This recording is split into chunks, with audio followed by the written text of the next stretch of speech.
Le grand dialogue. Le grand dialogue de l'émission de débat du studio Tamani sur votre radio. Le grand dialogue. Bonsoir et bienvenue au Forum de la presse. Aujourd'hui, nous allons débattre de 3 sujets. La situation humanitaire à Gossi, la lutte contre le terrorisme, la déclaration d'Ibeka, l'interdiction de circulation des motos et pick-up et les dérives sur les réseaux sociaux. Nos journalistes sur ce plateau, Amadou Salif Guindo du journal Enquêteur, Bruno Sekbeji de Mali Horizon. Je suis Fatmata Togola. Le grand dialogue. Selon le 3e adjoint au maire de Gossi, Issa Aguissana, à la date du 10 février dernier, près de 11 800 réfugiés déplacés ont été enregistrés à Gossi. L'afflux de ces personnes dans la commune de cette localité a dégradé la situation humanitaire. Les stocks alimentaires sont épuisés et un manque d'eau règne sur place.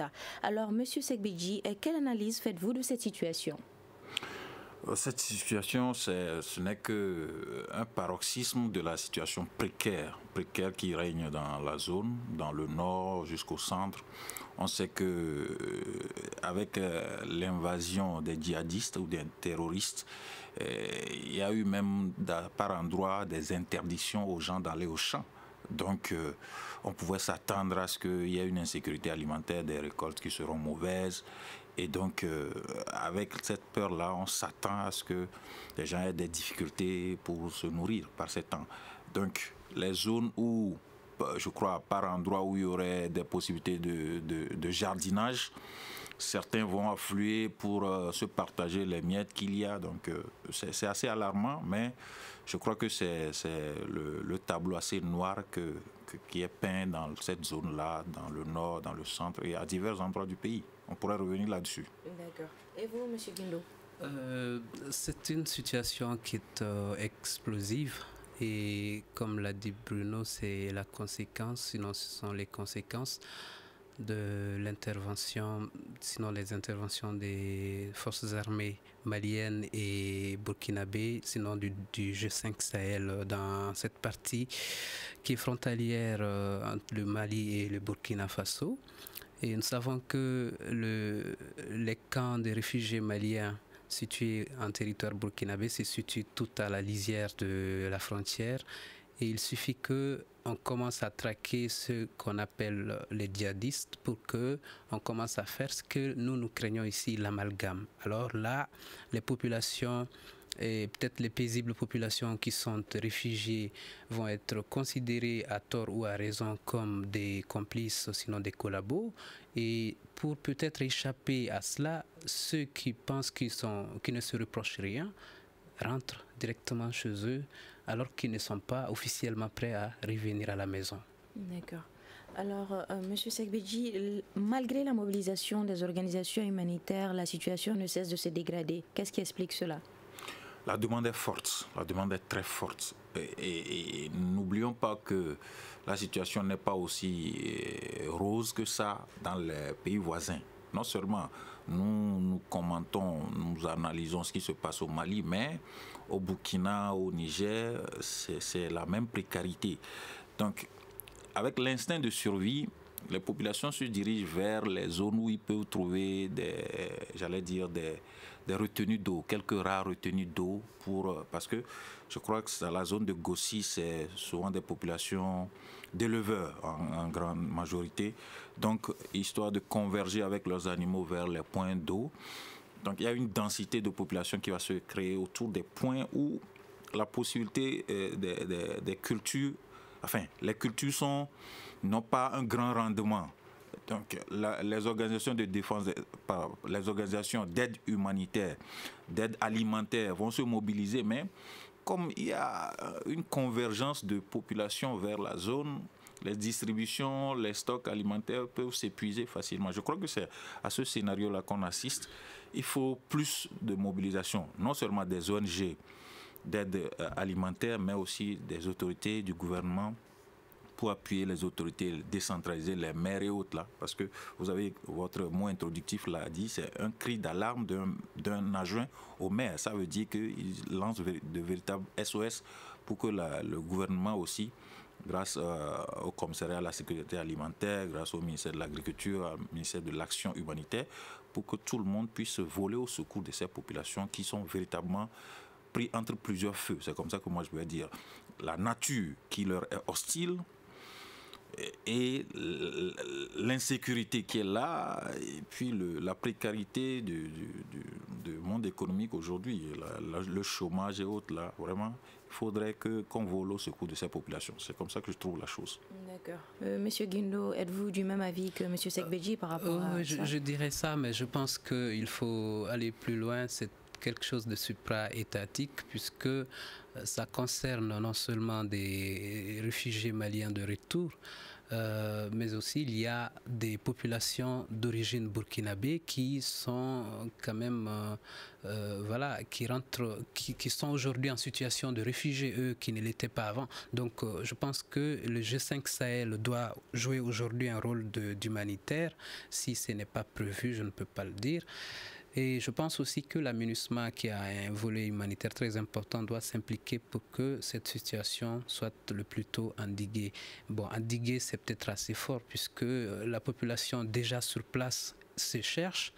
Et Gossi, il faut le rappeler, c'est une commune rurale officiellement, mais qui est quand même aujourd'hui très peuplée, sinon surpeuplée. Et l'arrivée massive de ces personnes qui n'étaient pas du tout prévues rend la situation plus compliquée. Donc cela suppose que d'abord il faut gérer les ressources en eau.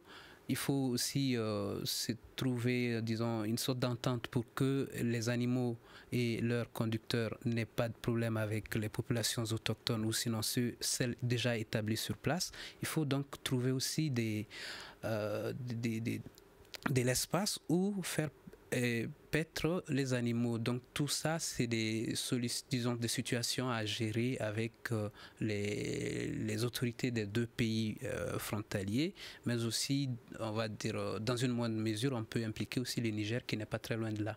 D'accord, mais vous dites qu'il y a des familles burkinabées qui sont là. Pourquoi ne pas retourner au Burkina au lieu de venir ici? Il s'agit le plus souvent, quand vous voyez les populations se déplacer pour aller dans un autre pays qui n'est pas le leur, le plus souvent, il s'agit de faire, disons, d'échapper à ce que j'ai appelé l'amalgame.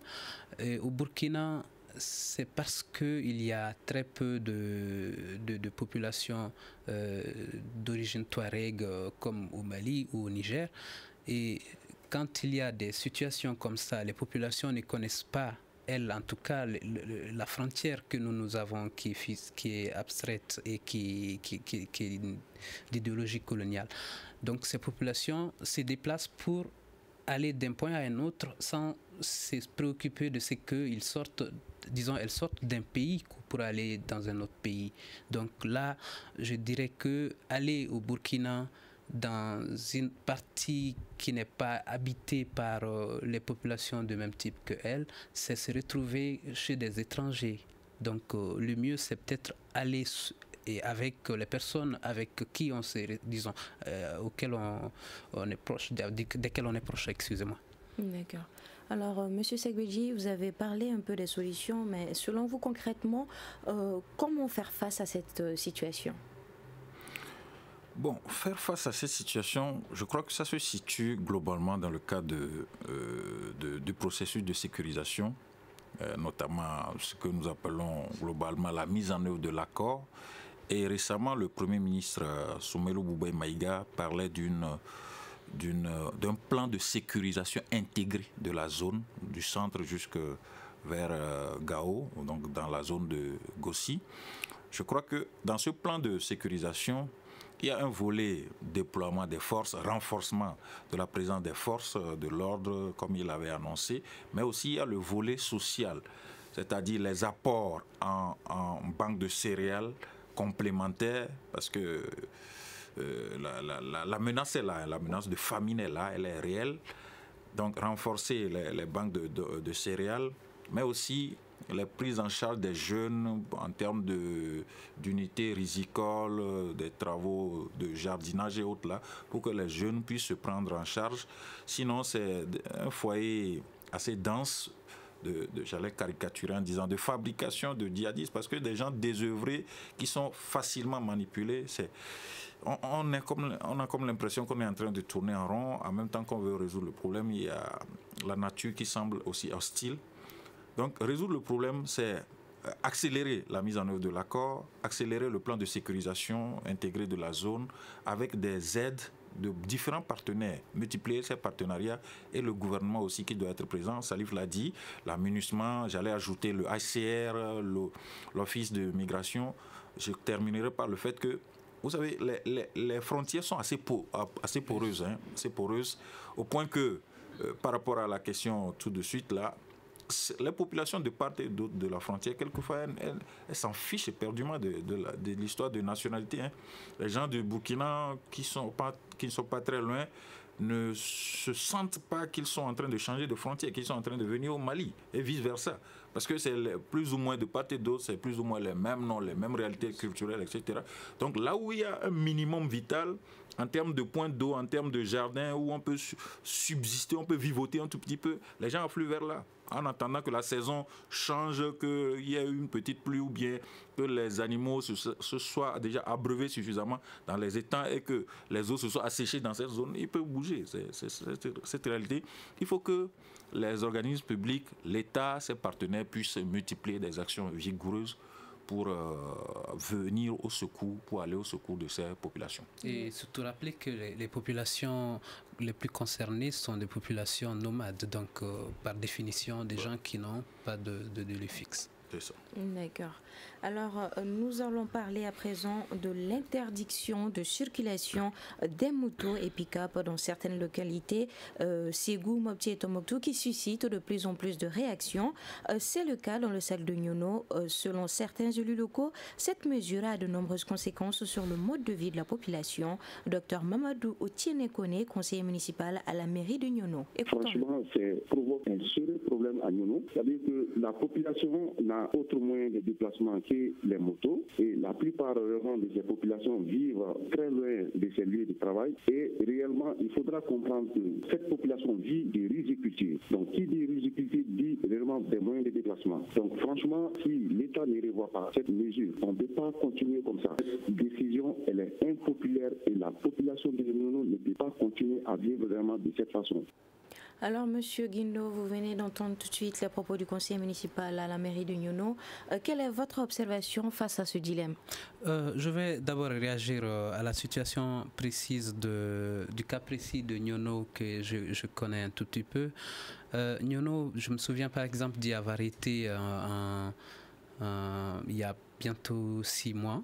Et c'était la même situation. Et l'un des députés de la localité avait souhaité que l'État revoie un peu la mesure pour qu'au moins on puisse permettre aux populations de circuler de 8h à 18h ou sinon de 6h à 18h puisque oui, c'est vrai, elles sont dépendantes des motos et des véhicules qui quand même sont très importantes dans le transport ou dans la commercialisation des produits qui sont cultivés ou produits, disons, sur place.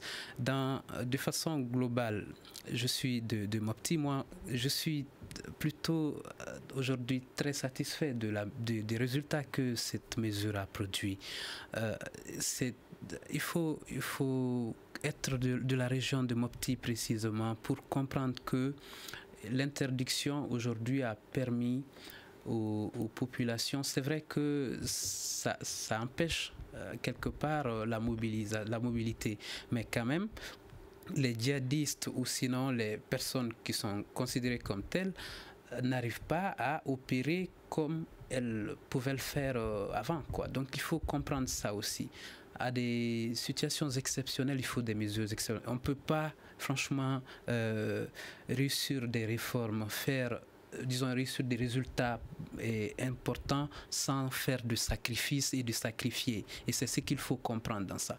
Quand on veut que l'État soit fort, quand on veut que l'autorité de l'État soit là, il faut que certaines choses soient acceptées par les populations. On ne peut pas vouloir une chose et son contraire à la fois. Dire de l'État qu'il faut qu'il soit fort et dire on n'est pas d'accord avec ça. Ça, je suis totalement contre, personnellement.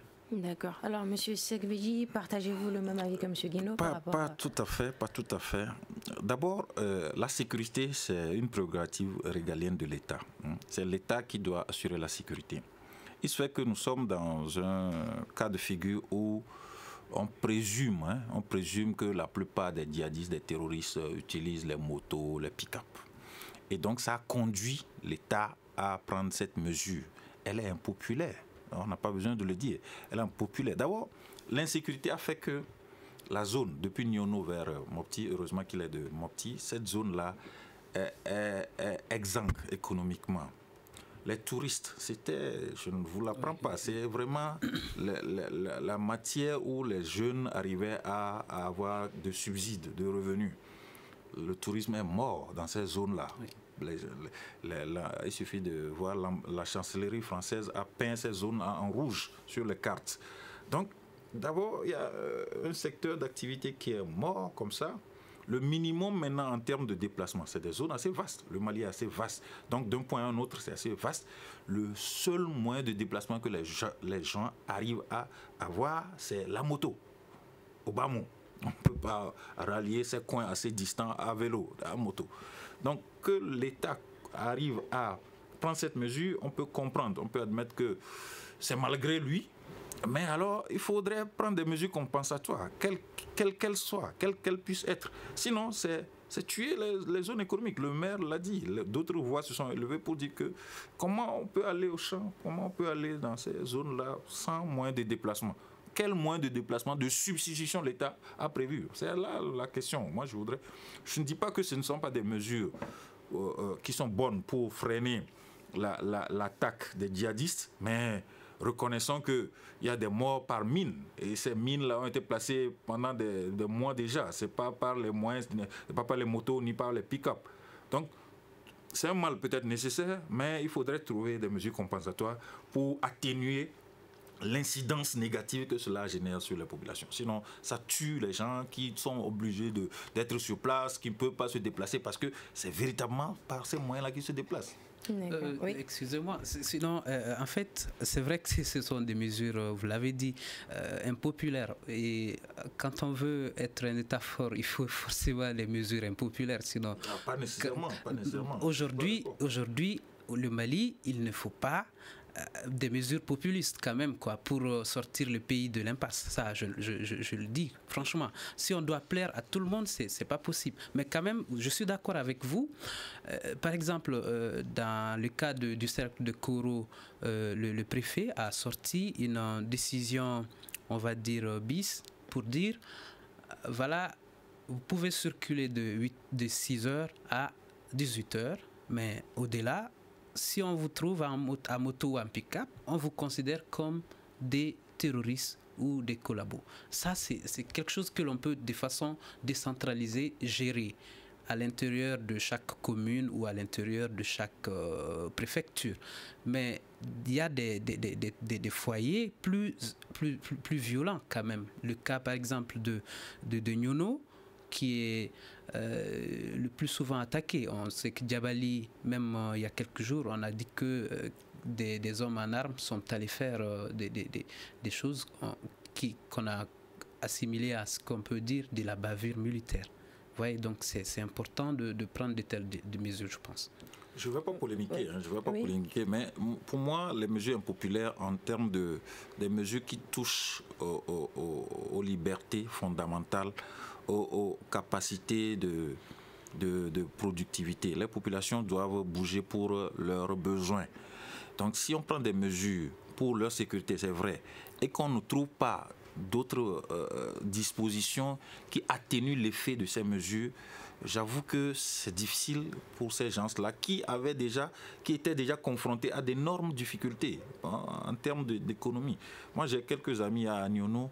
Quand vous les contactez au téléphone, Vraiment, c'est des gens qui se plaignent et ils ne l'ont pas demandé. Ils n'ont pas demandé cette situation. Par malheur, les terroristes ont frappé à plusieurs reprises dans cette zone et que l'État soit obligé d'arriver à ces mesures draconiennes. Chez les juristes, on dit le principe, c'est la liberté. C'est l'exception qui est ces restrictions-là. Ces restrictions doivent viser des mesures compensatoires pour atténuer. C'est tout ce que moi je dis. Je pense que ces mesures compensatoires existent, même si il ne s'agit pas de compensation entre guillemets financière ou voilà. Mais quand même, il existe des propositions. Ces propositions, ce sont quoi?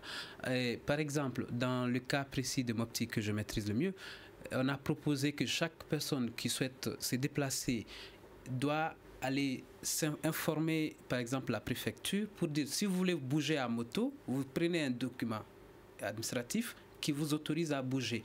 Quand, par exemple, on vous arrête en circulation, vous montrez le document qui vous autorise à circuler. Ça veut dire que vous êtes hors de cause. Et c'est la même chose qu'on peut faire un peu partout. Et ça veut dire quoi aussi? On a permis, par exemple, on organise des patrouilles, des escortes pour les personnes qui sont organisées. À Nyono, on peut bien et bien faire ça. Quand on est dans des situations comme ça, il faut songer à s'organiser pour ne plus se déplacer seul, parce qu'on sait que quand on est seul, on est même plus vulnérable que quand on est avec d'autres personnes. Mais ne pensez-vous pas qu'il y a un risque avec ça, avoir un document, parce qu'en général, ils ne demandent pas d'abord les documents avant de tirer? Oui, mais avant vu qu'il y a déjà une interdiction par rapport à ça. Vous venez, mais quand même on sait... Le risque d'amalgame est encore plus grand. Mais quand même on sait qui est venu récupérer quoi. Même si vous êtes un terroriste, dès que vous demandez quelque part, vous êtes soumis à une autorité. C'est clair, vous reconnaissez l'existence ou sinon vous reconnaissez cette autorité, sinon vous lui reconnaissez une certaine légitimité. Et ça permet au moins de savoir qui se déplace. Mais les autres qui se déplacent sont automatiquement considérés comme des terroristes. Celui qui veut faire, disons, quand l'armée en patrouille arrête des personnes, ce ne sont pas des terroristes. Les terroristes ne se font pas arrêter. C'est clair, hein? Les terroristes ils se défendent d'abord avant d'être peut-être arrêtés. Sinon, ils ne se font pas arrêter comme ça, ils se défendent. Alors que celui qui se déplace avec un document administratif, il va avoir le temps de dire, bon, voici, j'ai un document qui me permet de me déplacer librement dans ce territoire-ci. C'est ça, c'est ce que je pense. Et vous, M. Segbedji, pensez-vous la même chose ou... Bon, moi, je suis très réservé par rapport à ces mesures, quoi. En tout cas, leur efficacité, je n'en vois pas trop. En tout cas, en termes de prix payé, de restrictions sur leur liberté, sur leur capacité de faire des activités compensées, quand on le met dans la balance, je suis plutôt sceptique par rapport à l'efficacité ou bien l'effet positif qu'on en tirera. Le terroriste, il vient peut-être à moto, en un temps record, il se fait en kamikaze, il se fait exploser ou bien il s'en va. Maintenant, interdire les motos pour des zones comme ça, pour des populations, des jeunes qui sont obligés de se morfondre dans la misère, je tique quoi, ça me fatigue un peu. Il est important, moi je pense, de rappeler que les motos, les mouvements des motos dans ces zones, c'est plutôt récent, quoi. Vous voyez, les motos, c'est avec l'avènement des motos chinoises, c'est très récent le plus souvent. À Nyono, comme dans les localités de Mopti, c'est vraiment récent. Il s'agit des motos que l'on peut facilement identifier. Il ne s'agit pas peut-être de toutes les motos. Il y a par exemple, on sait qui détient une DT, une moto DT, qui généralement est utilisée par des agents des ONG. On sait ça. Mais les terroristes utilisent généralement des motos de type Sanili. Est-ce que vous voyez? Donc c'est très facile à comprendre. Donc dans la zone de Mopti précisément, les motos, c'est récent ça. Donc on peut bel et bien se déplacer sans ces motos. On a été clair, on a dit les pick-up et les motos. Mais vous pouvez utiliser d'autres moyens de déplacement. Les charrettes sont là. Les charrettes, même si c'est là, ils sont là. Il existe des moyens de transport en commun aussi. Mais il se fait que ces populations se plaignent justement. Voilà, qu'ils paient un prix assez lourd par cette interdiction de circuler. Je n'accuse pas ceux qui se plaignent d'être des collaborateurs de terroristes, mais je pense que c'est des gens qui veulent la solution facile. On ne peut pas être dans cette insécurité et dire on n'est pas d'accord avec une telle mesure. C'est ignorer la gravité de la situation. Monsieur Guindo, vous n'êtes pas à leur place, c'est pourquoi? Je suis à leur place parce que d'ailleurs j'y vais dans une semaine. C'est chez moi et j'y ai des parents. Chez certains, la moto, c'est leur vie. C'est leur vie. C'est-à-dire qu'on ne peut pas le leur retirer. Il faut adapter, il faut s'adapter maintenant à la situation. Justement, quelle est cette piste-là qu'on leur propose en compensation de cette privation-là? C'est ce que moi je dis. Non, ça peut se faire. Il faut trouver un moyen de déplacement, d'adaptation à la situation actuelle. Qui le trouve? Il s'agit des populations concernées. Non, c'est le gouverneur qui a émis cette interdiction. D'accord, monsieur Segbedji. Alors, par rapport à la lutte contre le terrorisme, quelle a été la situation cette semaine selon vous? La lutte contre le terrorisme? Oui. Non, on nous a annoncé les efforts, ou bien, j'allais dire, les prises de Barkhane cette semaine, ou hier encore. Barkhane a fait un bon bilan par rapport à l'arrestation des djihadistes dans la zone. Je crois qu'il y a des efforts par rapport à la mobilisation autour du G5 Sahel aussi. Il y a des efforts qui se font. Justement, par rapport à tous ces efforts, par rapport à ces progrès, je me dis, cette interdiction, cette atteinte aux libertés, les libertés, je suis... Bon, m'excusez, c'est personnel, mais je suis un adepte des libertés, quoi. C'est ça l'essence même de l'être humain. On est en démocratie. C'est vrai, on va dire que l'état d'urgence qui permet de limiter, mais il ne faut pas que cette limitation prive les gens dans leur capacité à produire, à aller à venir. Ça, c'est un loisir que vous ne pouvez pas imaginer. Demandez seulement à un prisonnier, quand on le prive de sa liberté, c'est un peu ça. C'est la pire chose qu'on puisse concevoir à quelqu'un. Sa moto, les jeunes dans le Nyono, je ne sais pas, vous dites que c'est récent. Moi, je ne crois pas. Enfin, ça dépend de ce que vous appelez récent. Les jeunes ne font que bouger à moto pour leurs activités, pour leurs affaires. Et c'est avec ça qu'ils sont. Je n'ai pas fui votre débat, Oui. Je rejaillis sur ça. Donc l'effort par rapport au terrorisme, je crois qu'il y a des avancées avec la mobilisation du G5 Sahel, avec les prises heureuses de Barkhane. Mais il faudrait, comme on le dit toujours, une meilleure collaboration des populations avec les forces de défense et de sécurité pour que les gens puissent se donner des informations, des gestes suspects, des éléments suspects, pour que, enfin, avec cette mobilisation, qu'on puisse pacifier davantage le pays, du moins cette zone-là, le centre et le nord. Nous sommes dans l'avant-veille des élections pour que ce processus-là puisse avoir plus de succès. D'accord. Et M. Guindo, qu'avez-vous ajouté par rapport à ça? C'est quand même, comme il l'a dit, il y a eu des prises et elles sont importantes.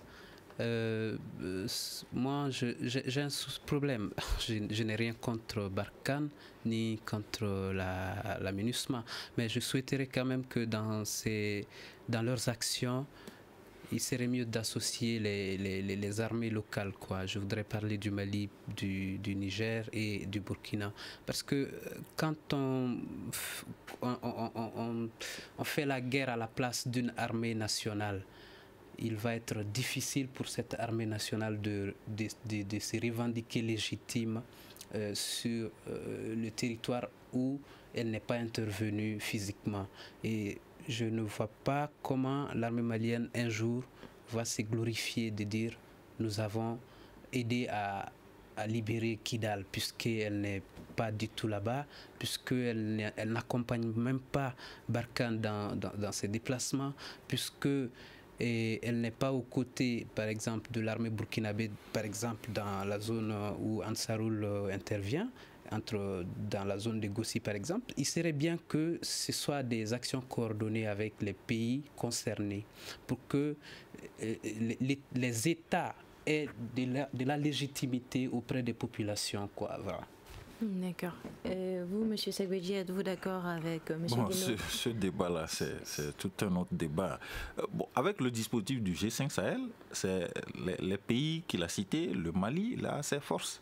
Le Niger, le Burkina, le Tchad et quel autre pays? Les 5 pays et la Mauritanie mènent des opérations. Enfin, où il y a eu déjà 2 opérations qui ont été déjà lancées. Le front mauritanien aussi va se mobiliser bientôt.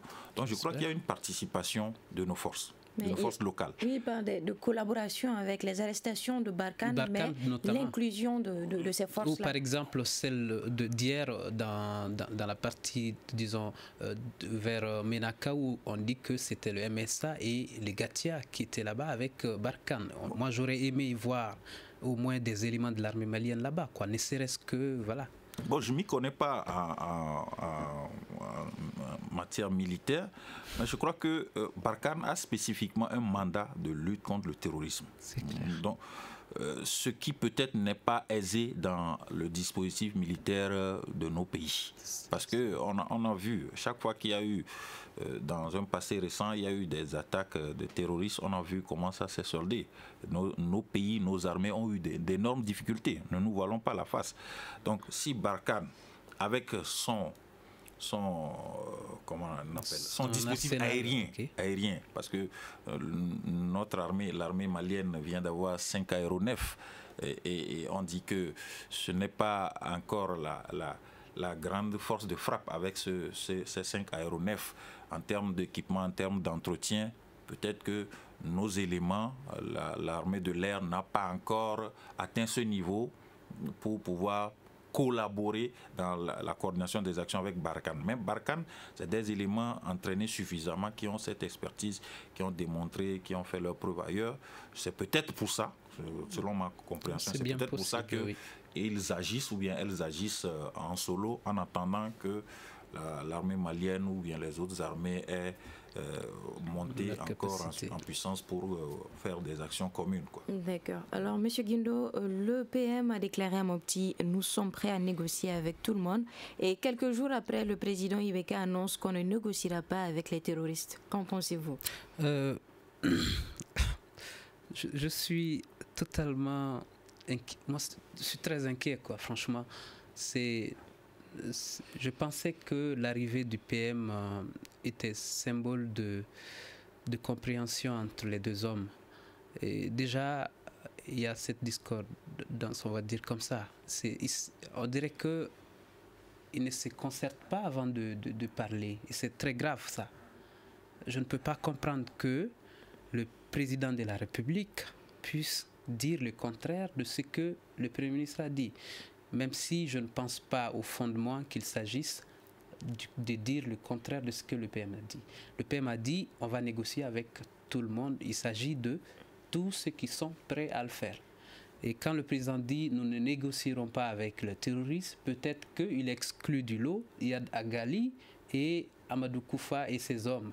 Parce que s'il les considère comme des terroristes, je suis sûr et certain que il va se raviser parce que nous sommes aujourd'hui obligés de négocier avec ces personnes ou aller les combattre. Et nous ne le faisons pas aujourd'hui. Puisque nous n'avons pas le pouvoir de les combattre, pourquoi ne pas aller négocier avec eux? Il ne faut pas... Quand on est des petits pays, entre guillemets, petits en termes de puissance militaire, il ne faut pas chaque fois faire de grandes déclarations. Il ne s'agit pas de faire de grandes déclarations pour plaire aux gens. Les déclarations et les comportements populistes, là, nous avons dépassé ça. Moi, je pense que l'État malien doit aujourd'hui comprendre qu'il est, entre guillemets, assez petit pour dire certaines choses. Et ce que le Premier ministre a dit, nous allons nous assumer, on va faire la guerre à ceux qui ne sont pas prêts, nous allons négocier avec ceux qui sont prêts. Moi, je suis avec cette déclaration et c'est ce qu'il faut aujourd'hui pour le Mali. D'accord. Et vous, M. Sekbeji? Le président Ibeka est constant. Hein. Il est constant. J'observe que depuis longtemps, il a fermé la porte à dialoguer avec des terroristes, quels qu'ils soient. Terroristes ou djihadistes, le terme est tellement galvaudé, terroriste. Donc, en répondant au journal, j'observe que c'est au journal Le Monde. Et en France, cette interview-là, je le comprends. Je peux comprendre que le contexte et cette hostilité de la communauté internationale, de la France, à dialoguer avec les terroristes, c'est ressassé à suffisance au point que je ne peux pas comprendre que le président de la République tienne compte de l'engagement annoncé par son Premier ministre pour dire oui, on peut envisager une discussion avec Iyad Agali. Donc je comprends qu'il soit constant dans ce sens-là. Des voix se sont élevées depuis l'opposition Tcheblé, Dramé et autres là qu'il faut dialoguer avec les terroristes maliens. Le président l'a toujours battu en brèche, cet argumentaire-là. Donc, ce que je peux dire, c'est visiblement au Premier ministre de devoir réajuster sa position par rapport au président de la République. Si nous voulons être entre griffes dans un pays normal où il y a une cohérence d'action entre les deux têtes de l'exécutif, c'est au Premier ministre de devoir réajuster son discours en voyant véritablement que le président, la première institution de la République, est hostile à tout dialogue avec Iyad et Koufa. C'est comme ça que je comprends la chose. Parce que à Paris, on imagine mal que le président puisse laisser entrouvrir cette porte. Même s'il pourrait cautionner la chose, ça ne pourrait pas s'annoncer publiquement, ça ne pourrait pas se dire officiellement. Donc face à la question du journaliste de notre confrère Le Monde, c'est évident, je m'attendais à cette réponse et elle est venue. Quitte à ce qu'il y ait une concertation pour qu'il puisse faire collaborer, comment dirais, faire ajuster les discours entre lui et le Premier ministre pour dire le dialogue dont je parle, voici ce que ça doit être en excluant ceux qui auraient le sang sur les mains.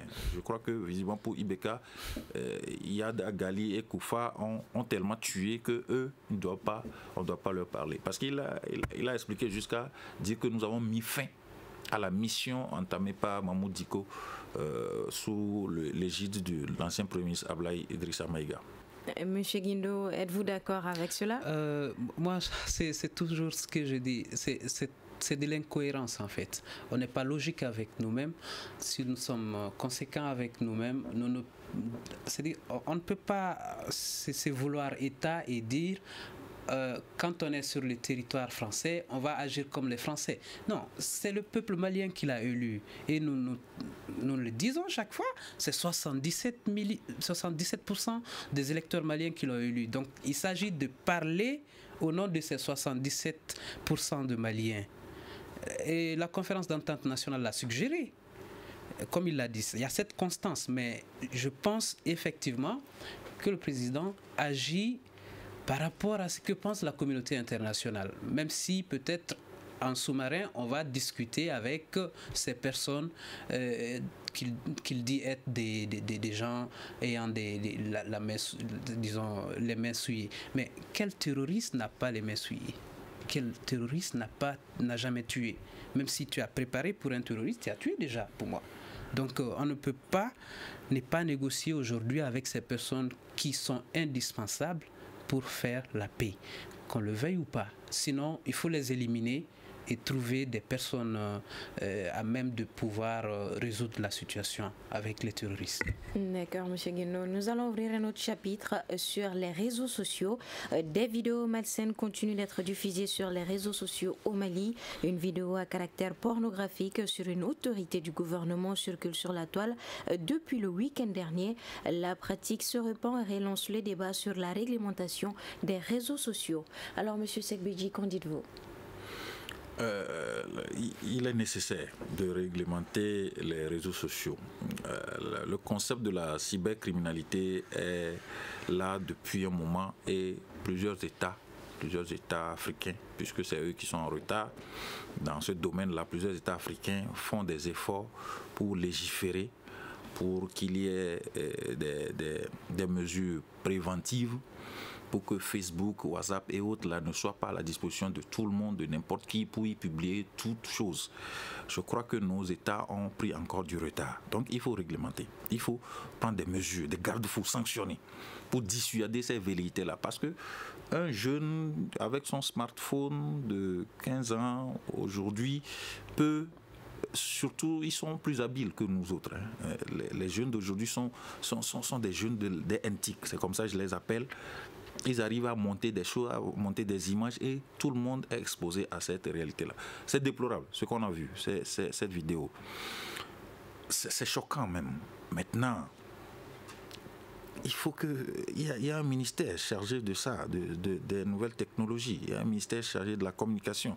Il faut des efforts pour endiguer, pour fluidifier. Toute image obscène en elle-même ne devrait pas pouvoir être exposée au monde entier. Imaginez combien de personnes ont vu ça. Que ça soit vrai ou ne vais pas sur ce terrain, mais au moins c'est déjà choquant.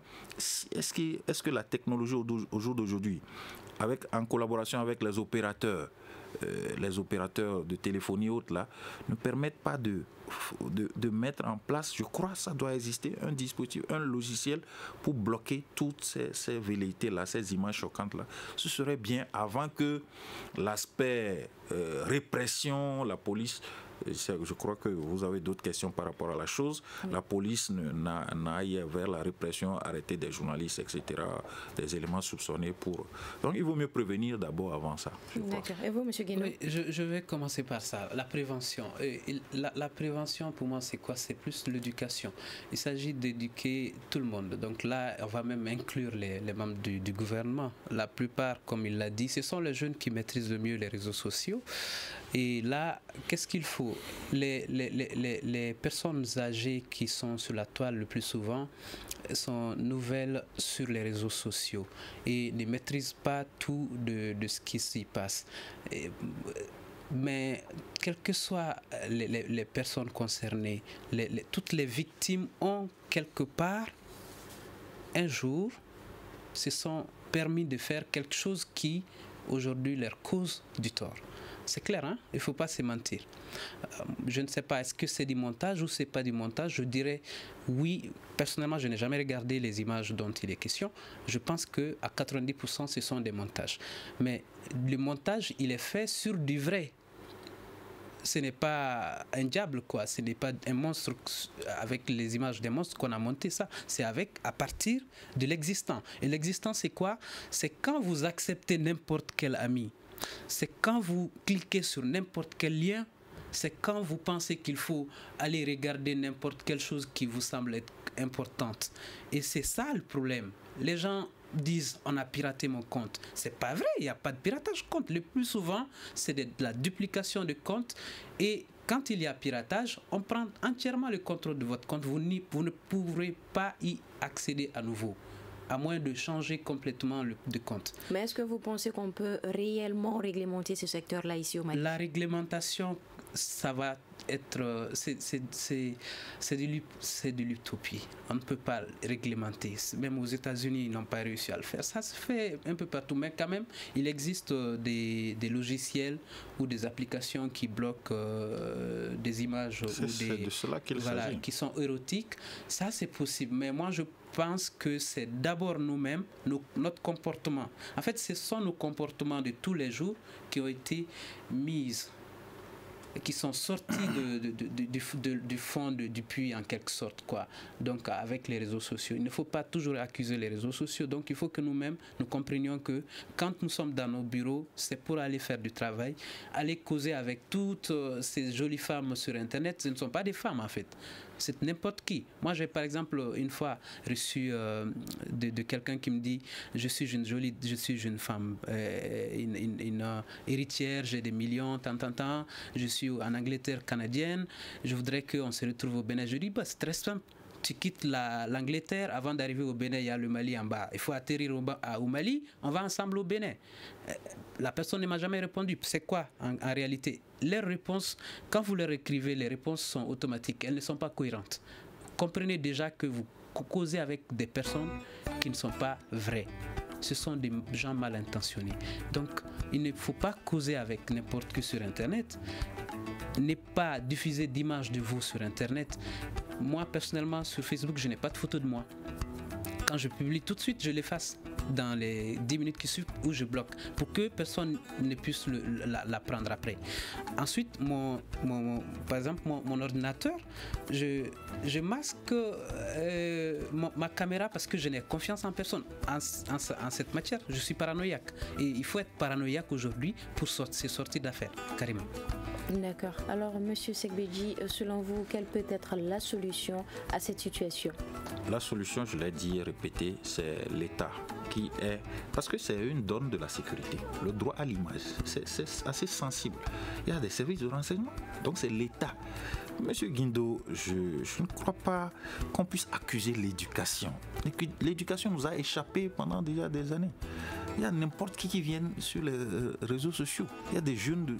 Donc, dire que c'est parce que vous avez cliqué sur cette image et que vous vous êtes fait dupliquer vos comptes qui vous font subir un tel désagrément. C'est trop facile, cet argumentaire-là. Je ne crois pas. C'est pas bien de raisonner comme ça. Il faudrait que...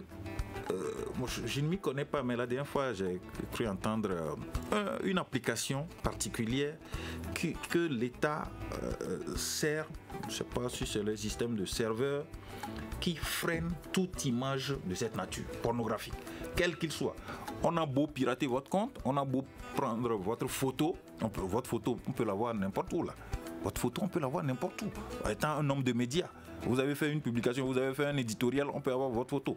Et si, simplement parce que vous avez fait publier votre photo avec votre chronique, on peut en faire un montage pour le travestir au point de vous dire que vous avez eu telle relation, c'est assez condamnable. On ne va pas dire que l'éducation. Donc il faut ces applications, ces serveurs, ces logiciels qui bloquent la possibilité de faire de tels montages. Merci M. Segbedji, et cela me fait à ce forum de la presse.